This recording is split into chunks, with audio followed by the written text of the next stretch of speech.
Well, hello there. This is Shane from Shane's Books and Review, and I hope you are having a great day today. It is Friday, and it is 3 o'clock p.m. I don't know where I got this 3:30 from, but it is 3 o'clock p.m. And I'm so happy to see that you're here today. Thank you for spending your time with me. So today's book is B.V. Larson's Armor World. I almost said Storm World again. Here's a couple prefaces up front. Now, in the universe that James McGill lives in, there are these people that are not necessarily ancients, but they're the galactic core. They live in the center of the universe, and their species are the ones that dictate and rule as an empire the entire universe. There's a lot of infighting going on, and we find this out in the last book, although it's suspected before that. Whenever a civilization is brought into the fold, they're allowed to make one thing and one thing only. So if we were really good at making on-off buttons, we would be the only planet in the entire galaxy, the entire universe, making on-off buttons. But we also find out that's not the case, because some are so far away from others that they allow multiple places to make the same thing, but they just don't ever intermingle. With that being put out there, there's a letter that was in the beginning of the book that sometimes I kind of find a little bit off-putting. It's like a situational report, and it makes some very valid points about today's society and politics versus what the Empire's core group is going through. We know about the Mogwai and the Nerves, etc., but there's a lot of infighting happening because it's set up as an empire, but there's nobody sitting on the throne, and apparently they've been fighting over this for quite some time. And we find out that there's been thousands of worlds burned because they just can't agree to put one person at the top. Simple solution in that universe. Earthlings should just go to the center of the universe, sit on the throne, and be done with it. Haha, now what? That's not really likely to happen, but the point is this: the situational report that was at the beginning of the book, it makes mention of we should feel so fortunate that we only have this one thing that we do, and we're blissfully left alone and peaceful and all that. Well, there's a jagged sword edge to the statement, though, and that is if everything falls in the center of the galaxy, what do they expect to happen? As I mentioned before, James McGill and Galena Turoff seem to be having more and more of a relationship that's on and off and on again. It has to do with, at the beginning of the book, the end of the book, they're usually outside of war, but while they're in the middle of bad situations, they really don't gravitate towards each other because they're completely different personalities. Galena's more of a butt coverer, and McGill is more of a fix-it person. The story was actually really good and decent. If you haven't read it yet, James is sitting there chilling out, and he gets a message saying he needs to get up to space. And he's been kind of having an issue with his daughter. There's been some melodrama there, and the reason why is because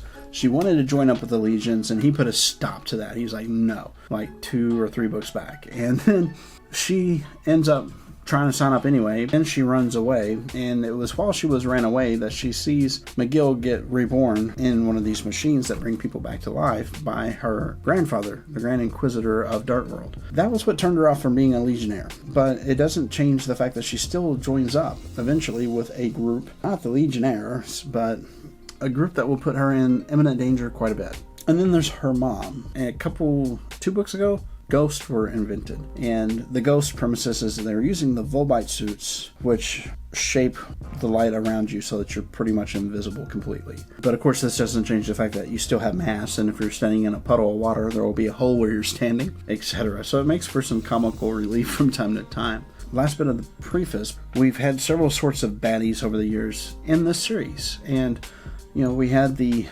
cephalopods, which were squid-type individuals that they live in a mindset of I am a slave or I am a master. I either control or I completely submit. And these creatures are very strange, once bested, loyal, but still problematic. Then we have the Rigelians, I think is what they refer to them as, the angry bears. This will not be in order, by the way. They were the ones that had the Volbites, which were these centipede-type things that were invisible because of... cloaks that were put over them. And yeah, the angry little bears. Oh boy, they keep coming back around. And then also there was the blood rollers themselves, which were completely manufactured by these, I think it was the cephalopods, the squid people. They had slavers and this, that, and the other that would take the genetic codes and create these huge creatures called littermates. But they're also with us now. There were the which is a nasty forest type creature which spreads itself by ingesting an entire planet, covering it with all of its wonderful plants, and then exploding the planet and sending its spores into deep space, hoping it'll land on another planet blindly. And of course the Mogwai, they're kind of an enemy because they were the ones that are the galactics that we're supposed to respect and we're supposed to submit to, but they can't even keep their own empire running, or so it seems. It really does seem that way. But now there's a new one to worry about as well, which is the Ska. Now, Claver wasn't in this book.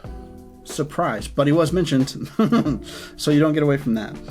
And Armoire, if anybody really didn't care for that character, it's the French type individual that was in the last book running Stormworld, and he had all of his littermates that he was commanding. But yeah, so that's kind of a little bit of a catch up in case you haven't read any of those before. Whenever they get into space, of course, they're being treated like mushrooms, which means they're being kept in a dark room and they're not being told much of anything, and they're only being fed poop.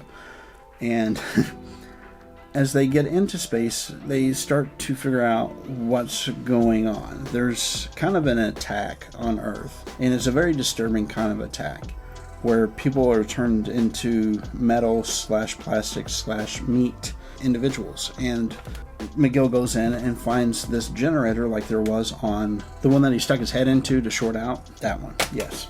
So he finds another generator like that on Earth, and it's speculated on where that was coming from, whose technology that was. They start backtracking this huge ship.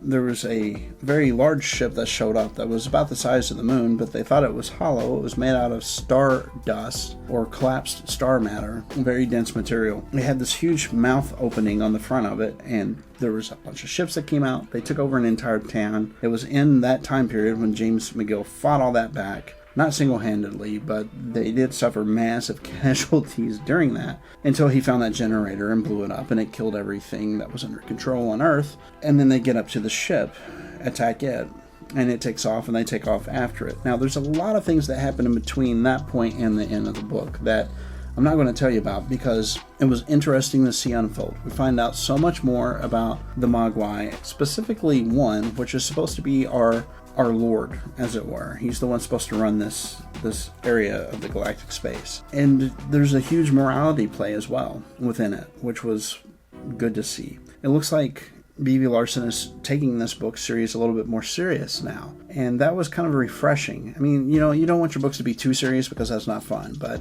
it was a good mix of if it was a reality versus being just open-handedly fourth wall breaking and rhetorical in its own right. So I would, if you've never read these before, recommend it. It's definitely good. I don't think that it would stand alone very well. I mean, sure, you could read it and the story itself will make sense, but the stuff with Carlos, the stuff with Kiwi, the stuff with Natasha, and the general man-whoring of James McGill, as well as his exploits of going, and I don't mean sexual, I'm talking about his actual exploits in the military, of being kind of like the end-all be-all and removing us from the fray, even if he's created the fray multiple times. It's a really, really good read, and I enjoyed it quite a bit. So, B.B. Larson, thank you for the book. I appreciate it in a big way. Not that he actually sent me the book or anything like that, but as soon as I saw it come up in my Amazon feed, I was like, I've got to have that.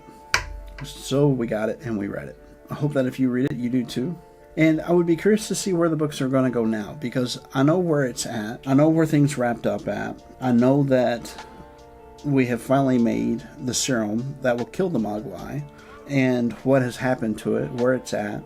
I would just be so very curious to see if we get shut down as a species, which, I mean, come on, realistically speaking, that could happen in these books, especially if the Mogwai are like, you know what, no, and they use their thing called a galactic key, which is a small, can be different items, shell type of a thing that will bypass the security on anything.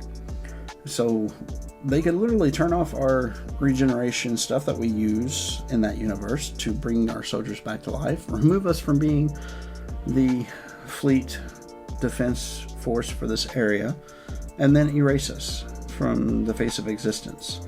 That would be a way to go out. I don't know if I would be happy about it or if the rest of the readers would be, but it's a realistic ending that could happen. So if you have been reading these, I'm curious to know, how would you like to see the series end if it were to end in the next book? I don't think it will, but there comes a point in every series where you have to kind of gently push it on along and start something else. I hope that your week has been as satisfying and gratifying as my own has been. This is Shane with Shane's Books and Review. Our book today was Armor World by B.V. Larson. And I will see you come Monday.